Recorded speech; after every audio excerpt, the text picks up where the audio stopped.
Hero characterisation మీద ఎక్కువ ఆధారపడటం జరిగింది.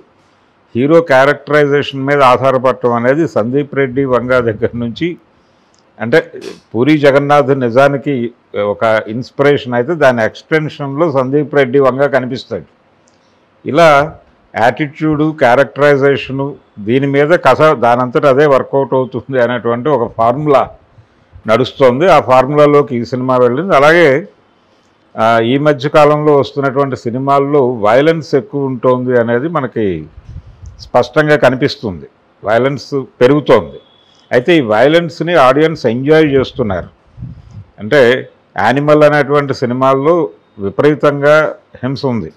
అలాగే నందమూరి బాలకృష్ణ గారి సినిమాల్లో, అంటే మొన్న వచ్చినటువంటి డాకు మహారాజులో కూడా వైలెన్స్ స్థాయి తక్కువేమీ కాదు.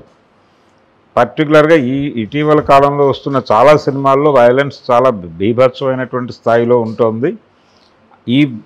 అంటే ఒక రకంగా పాన్ ఇండియా మార్కెట్ని అట్రాక్ట్ చేయాలంటే వైలెన్స్ కూడా ఒక ఎలిమెంట్ ఉండాలి, బలమైనటువంటి ఎలిమెంటు. అది ఖచ్చితంగా మన సినిమాలో ఉండాలి అనేటువంటి ఒక మూఢనమ్మకానికి ఏమైనా డైరెక్టర్లు గురవుతున్నారా అనే సందేహం కలుగుతుంది ఈ సినిమా చూస్తుంటే.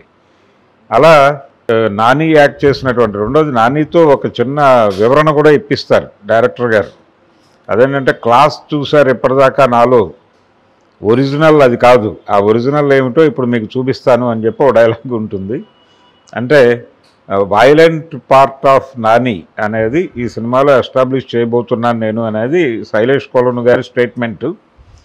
అది సినిమాలో ఆ ప్రామిస్ని అయితే నిలబెట్టుకున్నాడు ఆయన. విపరీతమైన వైలెన్స్ ఉంది. ఇది ఒక ఫార్ములాగా మారిపోయినటువంటి పరిస్థితుల్లో 100 మందిని చంపితే లోకల్ మార్కెట్ సినిమా, అంటే హీరో 100 మందిని నరికేస్తే లోకల్ మార్కెట్ సినిమా, 1000 మందిని నరికితే పాన్ ఇండియా సినిమా, 1,00,000 మందిని నరికితే వరల్డ్ మార్కెట్ సినిమాగా ఒక ఫార్ములా స్థిరీకరణ జరిగినట్టుగా అనిపిస్తుంది. అలా ఈ సినిమాలో విపరీతమైనటువంటి వైలెన్స్ ఉంది. వైలెన్స్కి అవకాశం కల్పించేలాగా ఒక పాయింట్ తీసుకుని దాని మీద కథని బిల్డ్ చేశారు.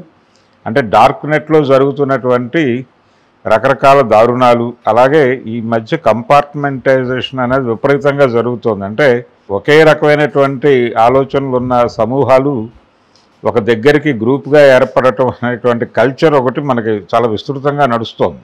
ఇలా ఒక కల్చర్ని ప్రమోట్ చేస్తూ ఒక సిమిలర్ ఐడియాలజీస్ ఉన్నటువంటి వాళ్ళని ఒక దగ్గరికి చేర్చడంలో వీళ్ళందరూ ఒక దగ్గరికి చేరటం ద్వారా లైక్ మైండెడ్ పీపుల్ మాట్లాడుకునేటువంటి విషయాలు లేకపోతే చేసేటువంటి చేతలు ఒకేలా ఉన్నట్టు కనిపించినప్పటికీ ఈ నేపథ్యంలో వేరే బిజినెస్ ఒకటి నడుస్తుంది, వ్యాపారం. అంటే ప్రతి అంశము వ్యాపారంతో లింక్ అయి ఉంటుంది. ఆ లింక్ అయ్యి ఈ గ్రూప్స్ నడుపుతూ ఉంటారు. ఇది ఇంటర్నెట్ యుగంలో చాలా సర్వసాధారణంగా నడుస్తున్నటువంటి కార్యక్రమం. అంటే డేటా యుద్ధాలే జరుగుతాయి భవిష్యత్తులో అని మనం ఈ మధ్యకాలంలో మార్కెట్ పండితులు చాలా సందర్భాల్లో చెప్తూ వస్తున్నారు. కాబట్టి అలాంటి ఒక ఏరియాలో అంటే ఒక వైలెంట్ గ్రూప్ ఏర్పడితే దాని రిఫ్లెక్షన్ ఎలా ఉంటుంది అనేది, దాని ప్రతిఫలనం ఎలా ఉంటుంది అనేది ఈ సినిమా కథ. దానికి ఆయన డార్క్ నెట్ని, ఆ నేపథ్యాన్ని ఎంచుకుని అనివార్యంగా అక్కడ హింస పెచ్చరిల్లుతుంది. అంటే ఒక మానసిక వైకల్యం ఉన్నటువంటి సందర్భంలో ఆ మనుషులు ప్రవర్తిస్తారు. ఆ ప్రవర్తనలోనే వైలెన్స్ ఉంటుంది.